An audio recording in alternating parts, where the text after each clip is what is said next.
Morning everyone, and welcome to day 12 of the strength challenge. So far over the past few days we've focused a lot of attention on strengthening the lower leg. So we've strengthened the calf muscles and we've also strengthened the shin muscles, so the dorsiflexor muscles.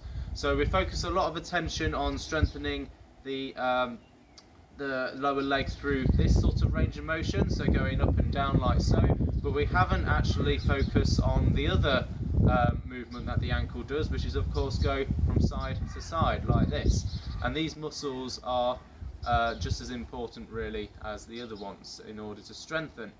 So we're going to have a look at strengthening the evertor muscles, or the perineal muscles as they're known as, so the ones that run down the outside of your lower leg just here.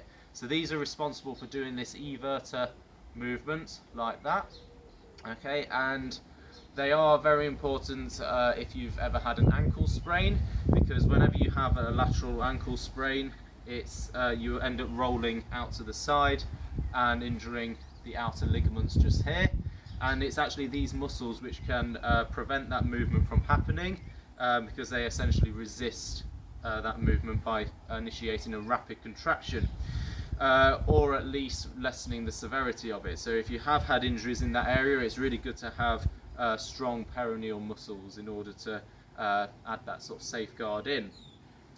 Also, I find that a lot of runners tend to overpronate, so they tend to roll inwards like that as they land, which may or may not be a problem, but essentially what it does do is it tends to shorten these muscles on a chronic basis on the outside of the calves, which is probably why I would say about 90% of the calf muscles I've ever massaged have been tighter more towards the outside. So obviously if we have that lack of flexibility and lack of strength in the muscles, that can potentially predispose us to issues further down the line, so muscular and tendon sort of problems. So we're going to do the first exercise, which is going to strengthen this area. Now again, we're going to use a resistance band, but at the end I am going to give an alternative for those of you who still don't yet have one. So essentially we're going to again set it up as before, so we're going to attach the band over our foot like so, and again, if we remember how we generally want our bands, we don't want it really floppy like that, because that's not going to do anything when we start to strengthen, but likewise we don't really want it at full stretch, because that's just going to be too hard to maintain technique. So we want somewhere in the middle, so we've got that happy medium. And essentially all we're going to do is, against the resistance of the band, which it's quite a small movement, but we're just going to move out and back, so out and back, and that's going to target those perineal muscles. Now again, I like to do a variety of different sorts of contractions with this one. So when we move out, we can hold for a second and then come back, so we can do a set like that, and then on the second set we can do our 5-second isometric holds like we did yesterday, and then back, or we could even do a really quick set at the end, so basically as quick as we possibly can without compromising that technique, and it's usually that third set where you'll really start to feel that burn, so do it to failure. So that's the first exercise. It's again quite simple. If you want to go around the other way, I'll demonstrate the other exercise. So this time we're going to be targeting the opposite muscle group, so we've just done the outside, so now we're going to do the inside. Now these muscles are really important, so these are the invertor muscles, so the muscles that do that, okay?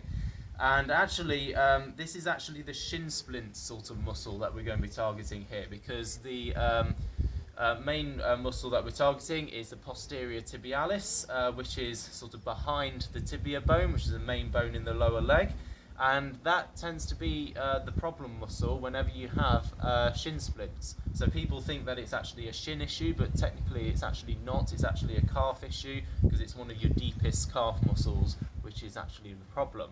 And again, it sort of gets quite neglected really in terms of strength and conditioning. So if you have had a history of shin splints, then this exercise be really good for you. So again, we're going to target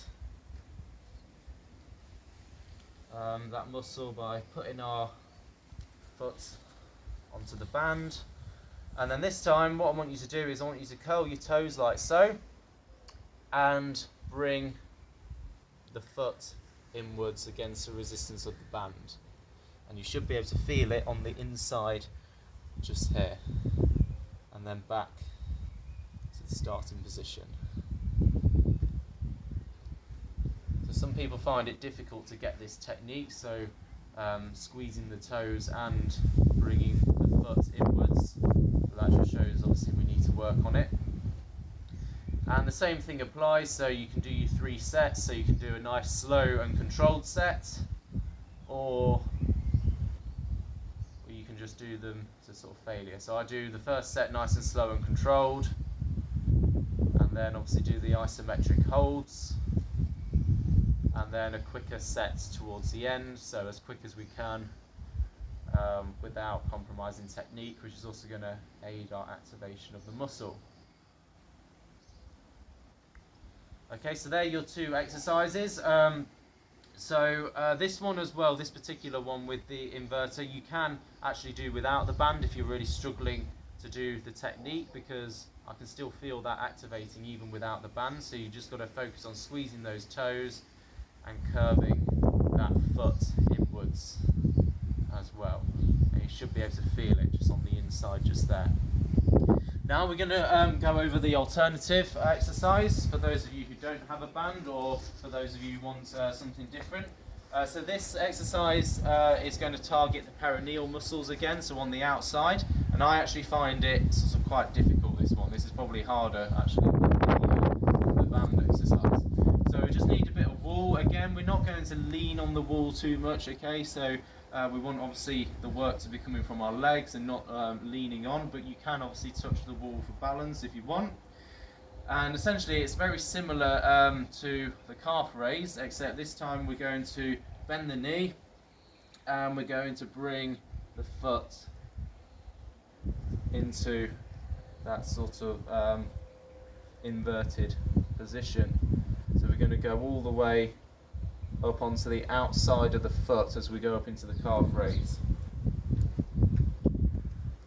So we want to try and get as much plantar flexion of the foot as possible, so we want it to be as straight as we can. Obviously we might not be able to get it fully plantar flex, but just do it as best you can. So a lot of people don't come up far enough, they only go up to about here, which, you know, isn't really that great. So what we want to do is to get that foot as straight as we possibly can. So essentially, in order to do that, our knee is going to go out slightly to the side. So you want to bring your knee up and out. So you can target a little piece on the wall where you want your knee to go. And you should start to feel the shake. So you can see my lower leg is beginning to shake. So I'm beginning to fail because my plantar flexion is starting to deteriorate.